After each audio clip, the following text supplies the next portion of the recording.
Welcome, everybody, to Taking Control, the ADHD Podcast. I'm Pete Wright, and I'm here with Nikki Kinzer. Hello, Pete Wright.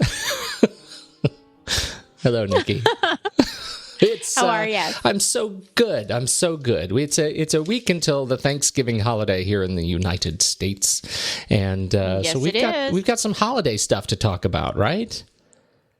Well, yes. What would our podcast be without talking about some holiday, right? Right. Well, you know, we do this time of year. Tentpole episodes for us, but this is not about just organizing your life around the holidays. This is really about getting through the holidays, because the holidays can be stressful for people, right? You introduce the family that you haven't seen in a long time, and frankly probably don't like very much. Okay, I may be projecting a little bit. That's not true. Gee, do you have something going on that you need to talk about? No, but you know, it is very stressful. There's such a show around the holidays for many people, many families, and a good word. That's a really great way to describe it. A show. I think you're putting on a show, and so no matter what role you take in it, there's something to that, and how we kind of approach the holiday season and do so without, getting ourselves all worked up and stressed and stretched, overburdened. That's what we need to talk about, Overwhelmed. Right? Overwhelmed. Yeah. Overdone. Overspending. Overspent. All right. So how do we do it? How do you help folks strategize the holiday circuit? Yes. Well, I've got five strategies for people to try this season.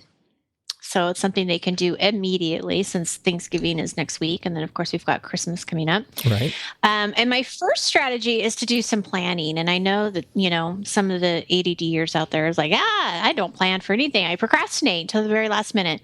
But that's where I want to encourage you, if you want less stress, doing a little bit of prep work. It doesn't mean that it has to be,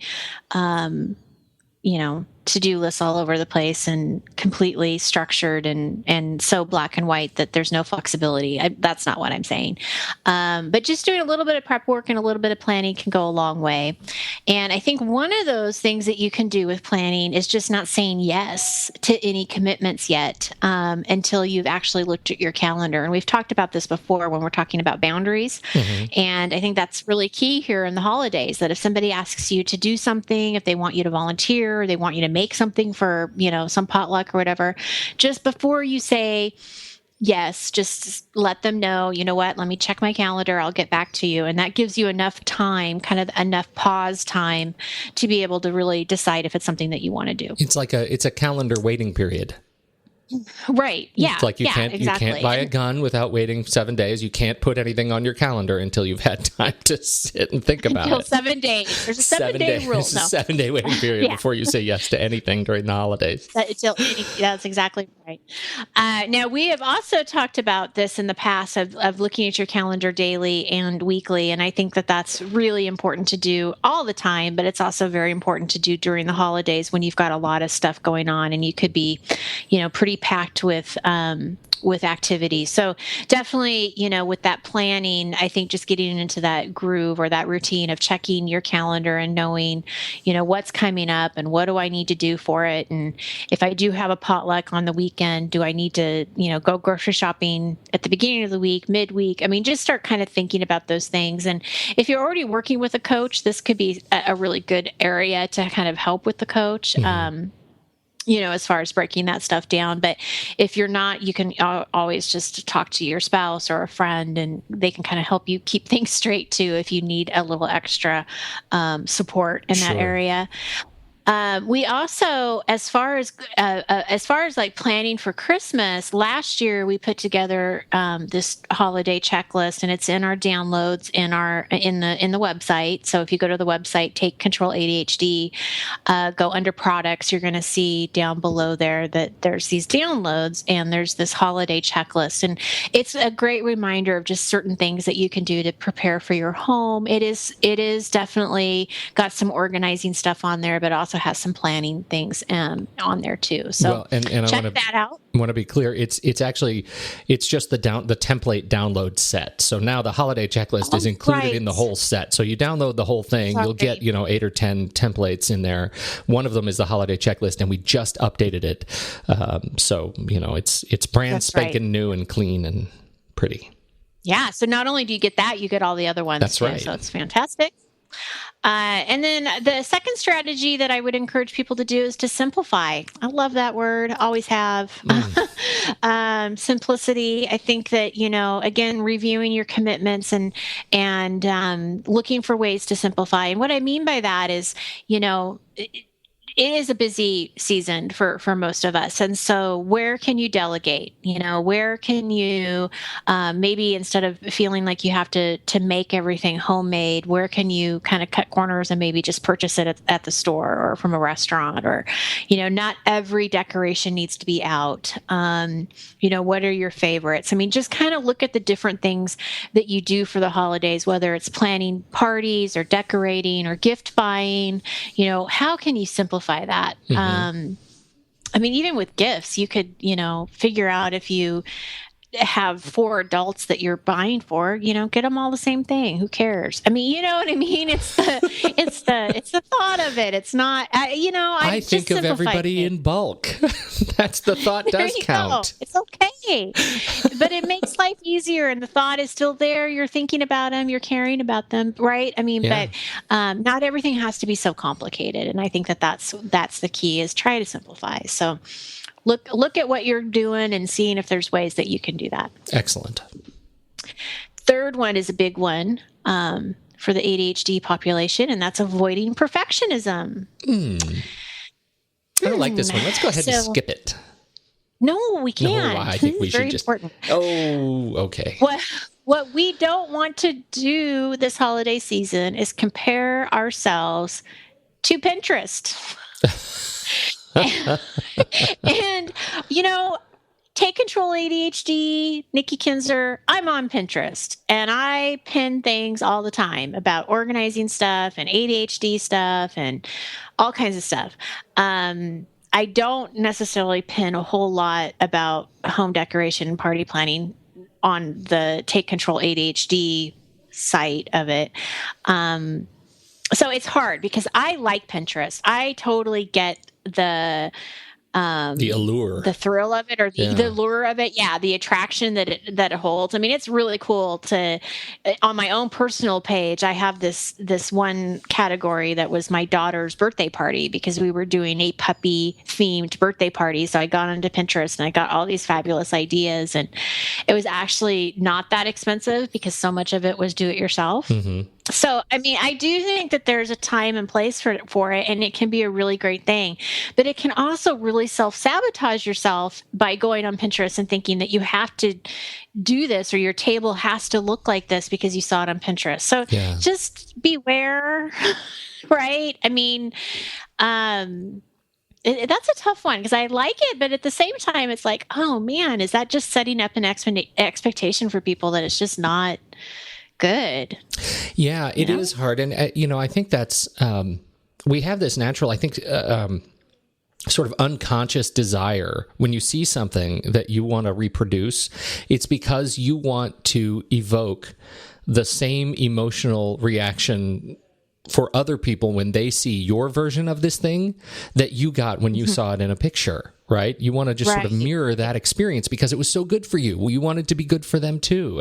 And we take, I think we forget that individualism is important here, and your individual touch on it is likely more special than what you saw in the picture. So it's okay to take a spin at it and make it your own and be comfortable with whatever comes out of it. And if it's too complicated or too many details, then, try something different, try something else. And figuring out what's good enough for you and your family and what you guys really care about, like what really matters to you. Maybe they don't really care about the centerpiece, find that out before you go into all this trouble, Right. there's this whole thing we've talked about before, don't should all over yourself. Yeah. You don't feel like you have to do these things or you should do these things. Just do what you want and what your family cares about and go from there and try to avoid that perfectionism as much as you can. Okay. Okay. That I am not, what? I will, I promise. Oh, okay. Avoid the perfectionism. Yes, please. Just stop it, Pete. Okay, that I'm not going to have 5 strategies and not talk about organizing. Yeah, right. So, of course, these do not go in order. They're just the order that I put them in. But organize. I mean, that's a strategy. Let's make our holidays less stressful by having a few decluttering sessions. Take some time to go through your rooms and get rid of the stuff that you no longer need or want. And, if you have kids, you're definitely going to want to create space for those new gifts coming in. So walk through their bedrooms and playrooms and areas and ask them what they don't need and what they could donate and purge. Less is more. Purging has become like the ultimate cathartic experience for me. Like I used to sort of fear it, but now I can't get enough of it. Like I will be completely monastic by the time I'm finished because I just find I'm getting rid of so much stuff that I don't have a connection to. I don't know why I ended up with it. And this is such a great time of year to do it. It's just wonderful. It is a great time. So I'm curious to know, like, what shifted for you? What changed from it being hard to almost being too easy? Well, we started almost being too easy. That's good. We have this other need in our house, because we've got 4 bedrooms in our house, and one of the bedrooms that is normally our guest bedroom is my office, and I have this and have for years this giant wraparound desk, right? And I put it up on. You remember? I mean, we've done the stand-up desk conversation, right? Yeah. I put it up on these stilts, and so now it's this big stand. It's this giant thing that takes up half of the guest room. As a result, we don't have a guest room in our house. And so we started looking at opportunities. We were talking about shed working, putting a shed in the backyard and putting my office out there, and realized, my needs are really... I'm sorry, but that's really funny. Pete, your office is out in the shed. Do you know what? There's a thing. There's a thing. You should do a hashtag search for shed working because there are some brilliant sheds. Oh, I'm sure there are. Goodness. Yeah. Oh my I'm sure goodness. There's a lot of creative people out there. It's hard not to go down the route of shed working once you've seen some of the sheds that people have created. I'd like to live in these sheds. Yeah, and actually just having that the movement of actually leaving your home. Yeah. Something really powerful into another about that. Building. Right. Yeah. Okay, now I'm kind of liking that. I need to have a shed office. You have a good space for it. So we actually don't really have a great space for it. And so we ended up not doing that and realized, as I look at my desk, my giant desk, I use about 20% of the space of that desk. And I had this, computer that was sitting there and the big monitor and all that stuff. And I realized, we could totally change my office into a convertible guest room really easily if we just get rid of the desk, and that means get rid of the computer and get a laptop that is more powerful so I can do things not when we have guests here, and we go, I've got this plan to mount this standing desk to the wall so it folds down and collapses, then we get a couch and we play. It's a whole thing. So that is inspiration enough for me to look around and say, gosh, what stuff do I really need in here and what stuff don't I need, because we have such a great plan to convert this room into a guest room. And so that's sort of the leading inspiration for me to purge. And so I find myself every day I walk in here and I look at something else and I think, well, that's a whole shelf of stuff I never use. I don't need that. Wow, that is so cool. I really love that. You are an example that can happen, though. I mean, that you can shift from, seriously, because I think that there's a lot of people out there that fear that, oh my gosh, I'm never going to be at that place because I can't let anything go. Yeah. And so it's nice to hear that, you know what, you can shift. You can shift. You can totally change everything up, and it feels really good. So anyway, that's me. That's my office story. That's great. Yeah. Well, thanks for sharing. Well, thanks for listening. You and your shed office. I wish. All right. So the very last thing that I'm going to talk about is something that it means a lot to me just because I like living in the present. I like living in the moment. That's a song from Jason Mraz. Live in the now. Live in the now. Yes. So it's important, and I think that is a strategy that I encourage all of you listeners out there to do at Thanksgiving. The Day of Gratitude. There isn't a more beautiful holiday to celebrate gratitude than Thanksgiving. And then, of course, Christmas. I mean, there's just all of these wonderful holidays to be with your family, to build memories, to be mindful of what's most important to you, being present, paying attention. All of those things that we talked about yesterday, last week. I don't know why I said yesterday, but last week about, hearing and seeing and what they do matter. And this is a time to celebrate and be mindful and take care of yourself. And I just, really encourage people to take that time to just be in the moment. Yeah. And really, I mean, the fact that it is a practice, it's something you have to get good at. If you want to be good at it, you have to try it. It just doesn't just happen. No, it doesn't. Yeah. And for me, it's conscious. I mean, even just with for Halloween, I took my daughter to her school, and we went to the morning meeting because all of the teachers dress up. And this year it was really cute because they dressed up as minions. And so the principal, our middle school did that too. They're all minions. Oh, did they really? I think that we are not alone.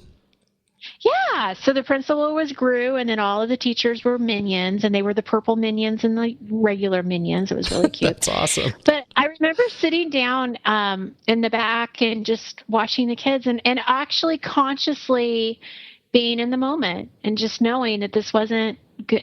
This was the one moment I had to enjoy this presentation and to watch these kids who were just full of love and joy and excitement, and just to treasure that. It was only a second. I mean, it was very fleeting, but to really appreciate just being in that moment, it changes your life. Yeah. People. I mean, I just think you appreciate life in just a different perspective.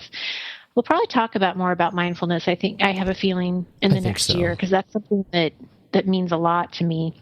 Yeah, and we still have that. We have a lot of that to do, and we still have that book, the book review episode. Yes, 10% happier. 10% happier. Yeah. No, that's a theme. That's definitely a theme. Definitely a theme. Yep. All right. Good stuff. Right. Looking forward to it. Happy holidays. We're not going to do a show next week, so we're taking the week off, so that we can be mindful and well organized and not perfect, simply, but well planned.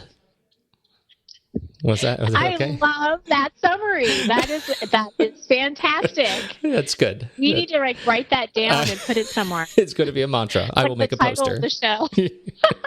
I love that. Yes. Excellent. Yes. And we're really only going to have 3 more shows in December, because we're going to take Christmas the week off of Christmas, and then we'll come back right after that. But 3 more shows after this for the year of 2014.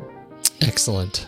Well, thank you very much. You have a great holiday, and eat lots of wonderful stuff. But that's good for you. Thanks everybody for listening. We really appreciate your time and attention and mindfulness. And then and you can find us at takecontroladhd.com, and you can subscribe to the show for free in iTunes. And we hope you do. Thank you so much for the kind comments. Happy holidays, everybody, and we'll catch you in 2 weeks on Taking Control, the ADHD podcast.